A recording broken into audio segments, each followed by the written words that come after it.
Thank you very much. So I'm Kenny. My dad is also a dentist. He's Ken, so that's why we separate our names. He's still practicing, by the way. And yes, I know my name's wrong. It should be the Junior, if you're named after your dad. But he's originally from Texas and didn't want me to be called JR, so we broke nomenclature, and now I'm the second. So that's me. I'd like to kind of understand who is here today, and how far down the pathway of digital has people gone. So I'd love to hear. Everybody is using digital X-rays. Yeah. Okay. Photography. This DSLR. Perfect. Good. Scanners. Intraoral scanners. Good. Okay. Good. Now, anybody doing any printing or milling? Awesome. And then anybody doing their own design work? CADing? Cool. All right. So it looks like we've got a nice wide spectrum here. So what I'm going to be talking about is different ways on this whole pathway, just so that if you're starting to read any literature right now, you pick up a journal article and they're going to have digital workflow or something like that. So if I kind of am familiar with this, but I'd like to kind of know more kind of in depth so that I can talk to people about it, I can read about it and know what's going on. Or if there's somebody that's saying, I want to jump into this and I want to go all the way through, what do I need to know? Well, that's what tonight is going to be about. Okay. So disclaimers, I'm not paid by anybody. I did get a really sweet keychain from one of the intraoral scanning companies and a t-shirt from one of the printing companies. So that's all I have. Now, I'm like you guys. I'm a private practice solo practitioner, and especially online, they like to show you all these wonderful images and make themselves feel amazing. And they like to make sure that that this is how they practice. It's like a movie. Well, we all know that that's not how real life happens. And this is my commitment to you. I'm not going to be giving you podium prosthodontics. I'll be showing you a lot of my own cases, and I bet you some people in the room can look at that and say, well, I could probably tell you where you could have done that better. And one of the people are me, so that's why I like to document my cases, and so I know what to do better next time. And then along this whole digital pathway, if you're looking for the person that's going to tell you how to do it, and this is the way that's going to make you $1 million, well, I'm sorry, that's not me. I'm not the wizard. I'm kind of more like this guy. I've been working on this a lot for the last 2.5 years, unfortunately with trial and error, because I've tried to look out there for a teacher, a mentor, but we're just kind of in the Wild West right now and doing it with ourselves. Dentistry is kind of fun, knowing what my father's gone through. There was different iterations. We went through it with some of the impression materials. We went through it with the composite materials. And everybody was just saying, oh, this is the best way. Oh, you want to buy something new, this is what to do.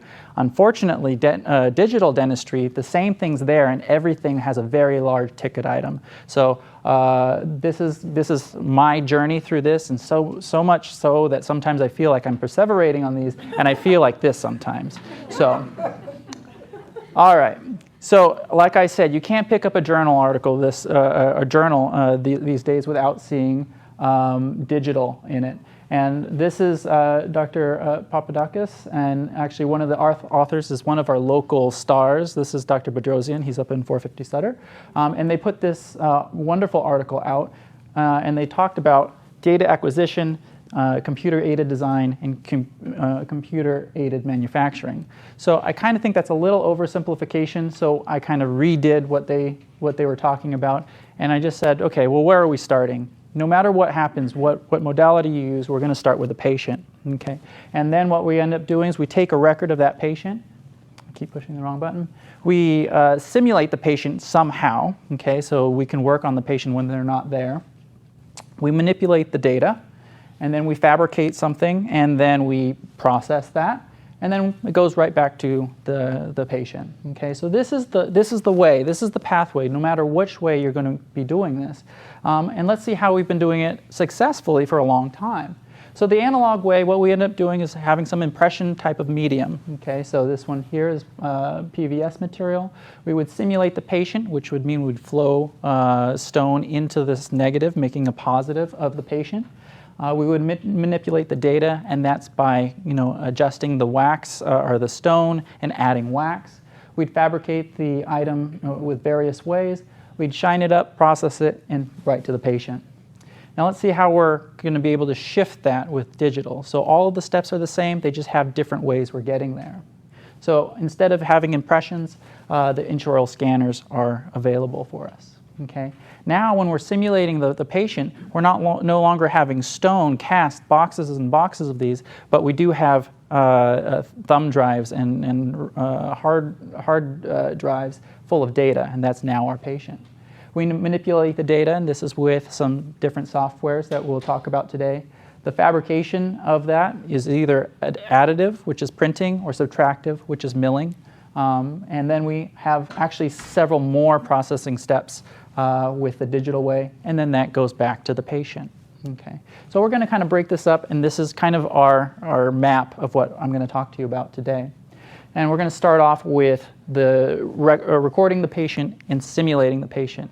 And for those that haven't gone through this yet and haven't gotten an intraoral scanner, this is truly the gateway. So once you get into this, you start to get hooked, and you want more and more and more. So this is the way to get started. Okay.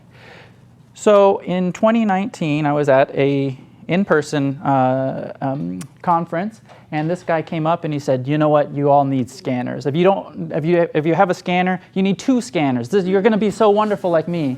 And I said, "Oh, that's wonderful. I need to get one of these things." And so I said, "Well, which one? Because there's a bunch of them out there." Okay. So then I kind of was very lost, and when I get lost, I start to look at what was published. Okay. So I just picked up the earliest journal article that I found. And who likes to do research or read journal articles? Some people. Cool. So I'm going to try to make this as interesting as possible. So if you like interpersonal stories, this is the Germans. Okay. So this is Flug. And so what you want to do is start to look at who's writing these journal articles, and then you actually get to see later on that maybe they have a bias on one way or the other, and you start to feel like it's almost like a soap opera or a drama. So this person here said, "You know what? In 2013, the lab scanner's just the best way to go with all of the scanning stuff. And in fact, you probably are better off making a good old-fashioned impression and scanning that. And then, you know what? Intraoral scanning, it's okay, it's fun, but it's just the bottom of the stack here." Okay. And then we started to see in the research just a ballooning of journal articles. So I'm going to kind of just pick out a few of them just to give you the idea and the trend of how we got to kind of where we are today, and kind of what influenced me on to buy an intraoral scanner. Sorry. So this is Ender, and this is a Swiss group. And the way that I think about it now, especially on these really complex, big articles, is I start to think about, okay, we're trying to find out who's going to win, okay? So all of these characters here, they represent a scanner, okay? So I want to say who's going to actually win in the end. And just like any drama, there really should be the old guards that have done it for a long time. In this study, it turned out to be polyvinyl siloxane and polyether. And just to make it fun, they always put in a dog, which was alginate in this version. So what's important to know about this study is it's full arch, okay, full arch. So they said, well, let them all fight it out. Who's going to win? Well, they kind of went into 3 different groups, and we found out that the good old-fashioned polyvinyl siloxane is better, especially for full arches, and the other ones are in the middle group. And then finally, we have alginate, okay? So this is what this study found. They said, okay, yeah, but we're not all doing full mouth stuff. What I really want to do is just quadrant stuff. So they kind of put them all back together and let them fight it out. Well, now we have 2 groups, okay? The 2 groups happen to be this cluster of scanners and then the others, okay? So again, this is 2016. So if you have one of these, it doesn't mean you bought the wrong one, but things are starting to change. And then finally, out of this, we ended up getting some definitions. And now you'll see this in every study that comes out now. They're going to use accuracy. Now, accuracy is the combination of both trueness and precision. Trueness is the faithful replication of the original, and the precision is the similar results each time. Does that make sense? It didn't to me. So I had to kind of think about it, and I said, okay, well, what does good precision, good trueness but bad precision look like? And I said, I want to copy this horse. So what would that look like? Well, I try to scan the horse, and I get a kind of a horse, but it comes out kind of weird each time. So I don't really know what I'm going to get. I know it's going to be kind of like a horse. So that's what good trueness but bad precision would look like. Okay. So, well, what does bad trueness but good precision is? I scan this horse. I want a horse, but this is what I get. But thankfully, I get it over and over again. Okay. So this is what some of the scanners will give you. Now, obviously, we want good trueness and good precision, so that's kind of what we would be looking for. And believe it or not, there are some scanners with bad trueness and bad precision. So you get this the first time. Okay, I'm going to try it again. You get that the second time. And then finally, you get something like that. And you just say, okay, this is garbage. I'm not going to use it anymore. So those are the definitions. So as we start to see the time goes on, we're going to kind of fine-tune some just basic laws about scanners. So Wally Renee, he's big in social media right now out of South Carolina. He did a battle again of 7 different digital scanners, but it was in vitro, so it's on a lab bench, right? So what he said, and this is what's really interesting, is actually if you read the quick summary, you get kind of a little sentence or two on what it's trying to say. But if you actually read the whole article, you start to see different things. So what they did is they said plan mecha, quadrants, they win. They're really great. And in the results, they actually said iTero was really good for full arches. So actually, if you bought an iTero around this time, this is the article that they're going to tell you that, hey, ours is the best. But if you actually just do the quick PubMed search, they don't say anything about that, but they say that the 3-shape is better in the conclusions. So it's kind of interesting, kind of gives you an incentive to kind of dig through some of these if you're really looking at it. So the battle continues. The Swedish want to say, well, yeah, but how does it work in the mouth?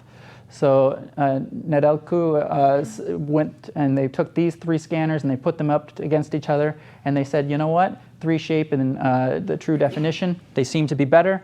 Sarek has a problem. And then this international group said, yeah, I know, but in the mouth, on the bench, but what happens if we try to look at both arches, the upper and the lower? Which one's better? Well, they just happen to have these 3 scanners, and they said, 3-shape is the better one at this time. So the battle continues, and this is still Wally Renee's group, but they kind of changed the names, the orders of the names in some of these research parts. But this time they said, okay, we're going to actually, there's been a lot of changes. This is 2020. There's better machines out there. They're same companies, but they changed it to the Element and the Emerald. And they said, does that really mean anything? And they did their study again, and they found out, yes. So it seems like the intraoral scanner companies have been listening to each other, and they're all starting to kind of copy each other, and then they're actually getting better and better as a group.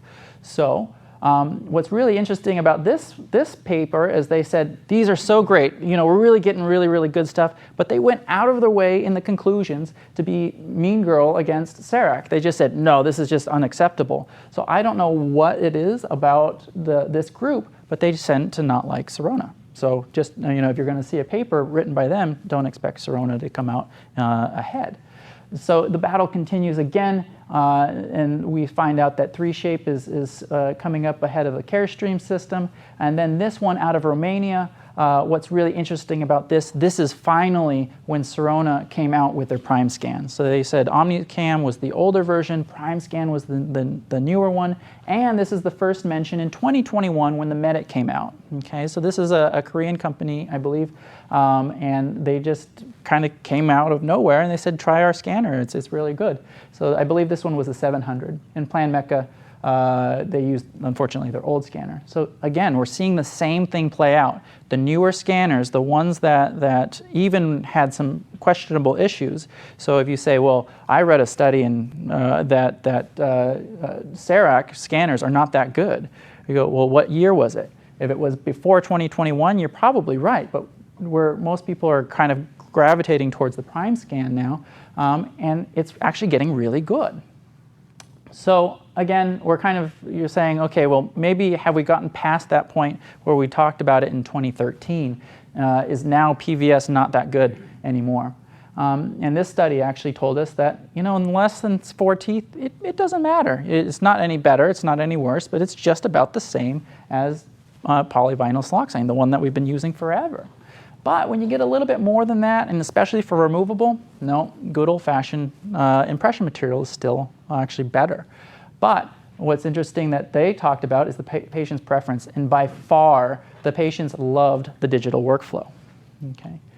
So keeping going forward, we have the German group again, but this one, they finally have the guts to actually put numbers on everything. And so we go, wow, look at this. It's the newer group of people. It's a group of scanners. It's the Prime Scan, it's the Medit, it's the Trios 4, the newest and greatest. And they're all right around the same thing, 56 microns, 58 microns. And then they kind of separate themselves out between 89 microns and 90 microns of deviation from the scan. And so we're just saying, oh, we're there, we look really good, this is wonderful. But you continue reading that study, and they find that good old-fashioned polyvinyl siloxane has a deviation of 36 microns. So while we're patting ourselves on the back saying, oh, technology is the way to go, we're still having the OG impression material still beating out a lot of the big name scanners. Okay. So what's interesting is that article that we just talked about in the very beginning, Flug, again, he comes back and he wrote another article almost 10 years later. And so we just wanted to see what's going on with them. And they said, you know what, everything's looking good. 3-shape tends to be good. So what's a little tricky, and unfortunately the research now, you have to kind of look at what they're trying to do. So this is an actual representation of intraoral scanning and extraoral scanning. And what they ended up saying was that extraoral scanning still is a little bit better, and then long spans are, the more you're scanning, the more deviation you're going to have, the smaller that you have, the better it'll be. Okay, so here we go. Extraoral scanning is more precise than intraoral scanning, and short spans are more precise than long. But in the same study, they give you this little thing, and you say, well, here's long span, here's short span. Looking from the back of the room, you go, well, geez, that actually looks like long span's not too bad, and short span is, worse.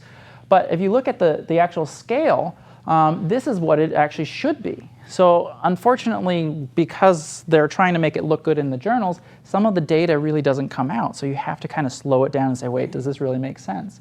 So this is actually full arch. And so if you look at it and you say, well, which is the one that's been working really well? The Trios for the full arch, if you're going to go for long spans, it seems to be doing the best out of the group. And if you go for short spans, if you're using it for a single crown, maybe a couple of crowns, it really doesn't matter. It's all pretty good at this point. Okay? So again, you have to see if you're really getting your horse that you're looking for, right? So the conclusions that we end up getting is that, at this point, 2022 is when this came out, all the scanners are good enough for most of the general dentistry that we're doing. The Trios may be the best, especially at long spans and full arch with just looking at everything up to 2022. Now we're in 2023, things may be changing right now, especially because everybody's putting their own new scanners out there.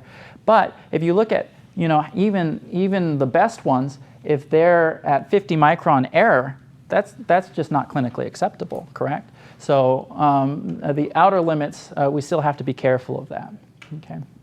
So is it time for you to get a scanner? Or if you already have a scanner, you just have to say, well, what's my purpose? What am I going to use it for? And so all that 10 years of research is to basically say, you can get whatever you want, and you can do really good stuff with it. Now, if you're an orthodontist or Invisalign person, you got to buy iTero. That's how it goes. They've kind of coupled up against each other. If you want a complete milling system where you create crowns in hours, well, you've got to go with Sirona's CEREC. And you can actually do little pieces and put it together yourself, but if you just want it all set in one group, whoops, that's where you want to go. If you wanted the really well studied full arch, high accuracy thing, you'd be looking at Trios. If you're okay with maybe trying some new tech and try to get the lowest price point that's out there, Medit might be a good place for you to look. Maybe, oh, to heck with this, I don't want to deal with this at all. Well, you know what? You're not losing anything by using your polyvinyl siloxane or polyether. Okay. So which one did I buy? Well, obviously by all those things, I bought a 3Shape, okay? So this is the 3Shape wireless, and it was great, you know? I was just super excited. I was gonna be like that guy at the conference, but when I bought this, I also bought a subscription service. I had to buy a new gaming laptop. I had to get cloud storage. I bought some more tips, more batteries, and a whole cart. So just because you get a quote for a certain amount, you're gonna be expecting to pay more than that. But you know what? This is how I use it. This is actually just a week ago. And yes, you can just have this be an impression substitute. And so this is just somebody with a single unit crown. But you know what? If you are just going to buy an intraoral scanner just so that you can do single unit crowns and that's all you want to do with it, well, you can buy a Ferrari and drive it to the grocery store too, because that's kind of what you're doing, because this really opens up your possibilities, what you can do with it. Okay, so I'll just show you a couple of other ways that we would just use the scanner in addition to our good old-fashioned crown and bridge single type of thing. So this patient came in for a veneer consult. She had some significant erosion on her front teeth, and we're getting ready to do her veneer workup.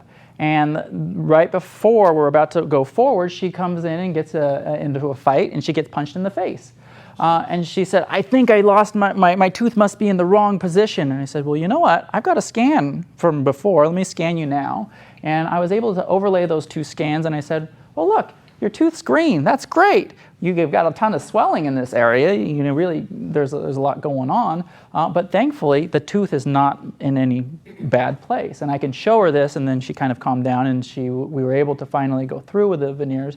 But this, I wouldn't be able to do with an impression, right? So that was kind of interesting use of that tracking. I can also look at my cases a little bit better. Now, I got this really interesting referral. The patient says, I just can't live with this crown that was made. They did an implant restoration, and it just feels bad. I can't deal with it. You go, okay, fine. Well, let me take a look. So I try and take a picture, and this is as back as I can get with my photograph. Okay, and so okay, let me just really stretch you out. Now, which tooth is it? Well, it's the one hiding underneath this little cheek, and I'm just trying to visualize it. What's back there? Well, thankfully, the little scanner wand was able to get back there, and we were able to get a temporary or provisional implant crown in there and just show them what's the very minimum I can do with cross sections. So I did this in front of them. I said, you know what, this blue one is where you were. I can get you to the tan line, but anything short of that, I can't do. So we made it in the provisional stage at that point, and he says, oh God, I love it. This is great. This is great. But I wouldn't even be able to talk to him about this with pulling his lip or trying to take photographs like I've been doing for a long time. So the other part that's really kind of fun about it is you can design this way.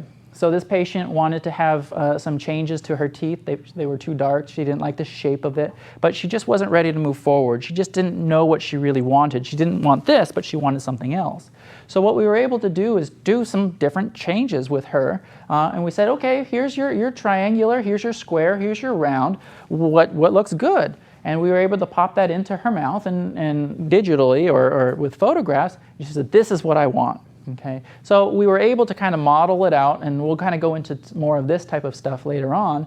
But she was part of the process, and she kind of told me what she wants, and we were able to try it out. And then she finally got from where she was to where she wanted to be, and she just was really excited about being part of the process. So yes, you can do this with good old-fashioned photographs and putting a tracing paper over the top of it and stuff like that, but this actually makes it really easy and kind of slick to show the patients. So if you do have a scanner, a lot of the scanning software allows you to do this part in it as well. So again, above what you can be using it for.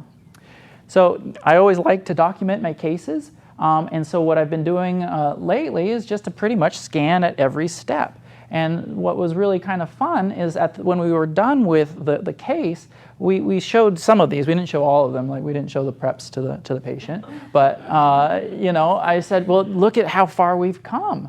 We went to the final. This is, we've come a long way. And she goes, you know, I was in provisionals for a couple of months. I wanted to try things out. I don't really remember where I was. And I go, well, let me show you. Here's where you were. Here's where we went. And, you know, I think we've done a lot here. And so this really lets you spin things around, kind of see the contours. And then you can see certain areas that you would change. So she had a lower lip line, but what I would change in this is I think this gum line really could have been improved on some of these teeth.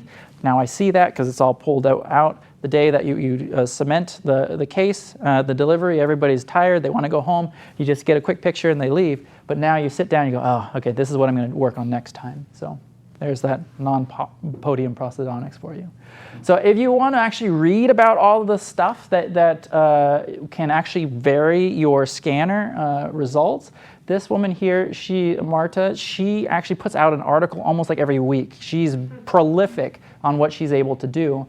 So she has an article each time that shows all of these different ways that if it's off, your scan data will come back a little irregular. And what was really interesting is this fifth one here, the ambient light. Depending on the scanner that you're using, it has its preferred scan lighting, okay? So 100 lux is pretty much a dark room or a mouth, right? And so it almost doesn't want light on it. You have almost 1,000,000 lux there. I mean, that's like looking at the sun, right? And so depending on the scanner that you bought, if you look at the manual, it'll tell you what its preferred one is. And another one is ambient temperature. You show up in the morning, you got a freezing office, you do the scan, and then you take another scan at the end of the day when everything's hot. You're going to get 2 different data points, and it's you know, even by 5 degrees, you'll be able to find the difference in the scan, which is kind of interesting. And now you're starting to say, well, yeah, well, if you're scanning a stone model, then you can kind of eliminate some of these issues. It's the same thing at each time. When you're in a mouth, man, there's a lot that can go wrong. And if you just want to kind of look more into this, and don't worry, she probably doubled the articles that she's written by now, but she just talked about all of these different things that can go on. And again, whatever scanner you decide to go for, they're all good at this point. You have to know how to use it. So each one has a different little dance that they want you to do over the teeth.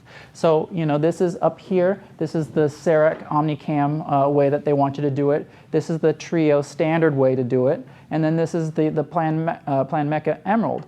Now they're kind of all starting to come together. Now Trios, with the Trios 5, they say, I don't care which way you do it, just do this and it'll work.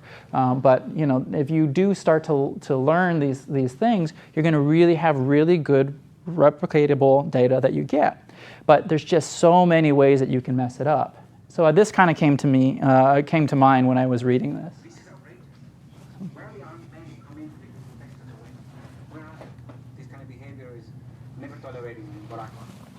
Shout like that, they put you in jail right away. No trial, no nothing. Journalists, we have a special jail for journalists. You're stealing, right to jail. You're playing music too loud, right to jail, right away. You're driving too fast, jail. Slow, jail. You're charging too high prices for sweater, glasses, you right to jail. You undercook fish, believe it or not, jail. You overcook chicken, also jail. Undercook. You make an appointment with the dentist and you don't show up, believe it or not, jail, right away. Less patients in the world because of jail. Yeah, so if you do something wrong with a scan, jail. So, so again, this is all to get the patient replicated into data. And there's several other things that you could look into. I think last meeting we got to hear a little bit about the photogrammetry. There's facial scanners out there, but I don't use it because of the reason why is the money. It's just a lot of money, and you have to be doing a lot of this to make sense. So I don't use it too much, but those are other things that you could get to bring in the patient to the data. Okay. So let me pause there. Are there any questions about scanning? Yeah. The articles that looked at accuracy of PVS versus intraoral scanners, Mm-hmm. they probably didn't take into account the technical errors involved in a PVS, like especially like a PVS full arch. Yeah. So one of the selling points of Align for iTero was that the scan is so much more accurate than PVS. So that's wrong. I mean, this is the first time I've actually heard about it, so thank you for that information. But I have found when you take a full arch PVS, it's a lot more technique prone, error prone with Sure. the technique, so you Yeah. can get distortions just by the technique. Uh-huh. But it seems like they only looked at the accuracy in terms of microns and how well it captures the anatomy. Yeah, so you're right, each article will tweak itself to get the results that it wants, and especially if it's industry sponsored, right? So in our practice, the patient goes, "Wow, is this more accurate?" I go, "No, it's not more accurate, but it's a lot more stable. It's more reliable." Because the way that I used to do it is I put a tray of the impression material in your mouth. You bite it down. I stick it in a bag. I let somebody come in, and they throw it in their trunk, and they drive around town, and then they put some stone in it. There's a lot that can go wrong. And just in my practice, what I found is that the delivery appointments have gotten much, much more predictable. So if I go, wow, the contacts are tight, I call up the lab and I go, hey Alex, the mesial contacts are getting tight. Okay, so the next 10 are perfect. And then something happens, he gets an update, and then something else goes wrong, I tell him, and then they just kind of do that type of thing. So I think the claim that they're making that it's better than impression material, no. I mean, if you do a really bad scan in a hot room and you're dancing around, and you have somebody that does full arch impressions all the time, that one's going to win. You reverse it, you get somebody that scans all the time, and you've got like a first-year dental student doing a full arch, yeah, you're going to have that. The studies try to standardize that by having the same person, but you're right, that the industry tries to push a lot of things, but if you sit down and actually read it, it's no better than what we've been doing. So the big selling point should not be, oh, if you're doing the old way, you're not doing a good job. No, you're still doing good. So just if you want to do it this way, now we can be confident that it's equal to, and in my hands or my office, it's more reliable that I'm going to get the product that I'm expecting. It seems like the precision factor is Yeah. a lot higher. Yeah. Well, the other thing is that you scan and you look at it and you go, oh, I don't like that. You erase it, you redo it again. With an impression, you're like, it looks good, go, right? So it's a little different. And I'll show you, there's certain applications where the scanning is better than the impressions, making impressions. But yeah, I wouldn't buy it because of that. So yeah, Jamie. You're scanning you or your assistants? Today I had my assistant do it. I like to do it. I like to take my own photographs. I like to work up my own cases, and then I like to do the scans because it's part of my examination process. I'm like, if I'm having a hard time getting a scanner back there, I'm going to have a hard time doing a crown back there, right? So it's some practices, they just want to walk away and then just give me the stuff, and I'm going to do that. I use it as an information about the patient. Plus, then I get to know the patient. If they're just like, then I go, all right, this is going to be a tough patient if I can't scan. At the same time, though, if I'm busy and I'd love it if I say, can you get a scan over there? We're doing a retainer or something. I know the patient. I just need the scan. The assistants are able to. I'm much more fast because I do it all the time. They probably could get faster than me. I'm sure they could, but I'd like to do it myself. You're not wrong if you have your assistants do it. So, yeah. Anything else before we move on? Okay. So this part here is actually right now where I'm spending a lot of my time. The manipulation of the data. Okay. This is kind of fun because it's what in residency they make you do. So at UCSF, I was told I go in there. And they go, you know why this is called a residency? And I go, no, why? It's because you're going to live here. Like, okay. So we're going to do our lab work here.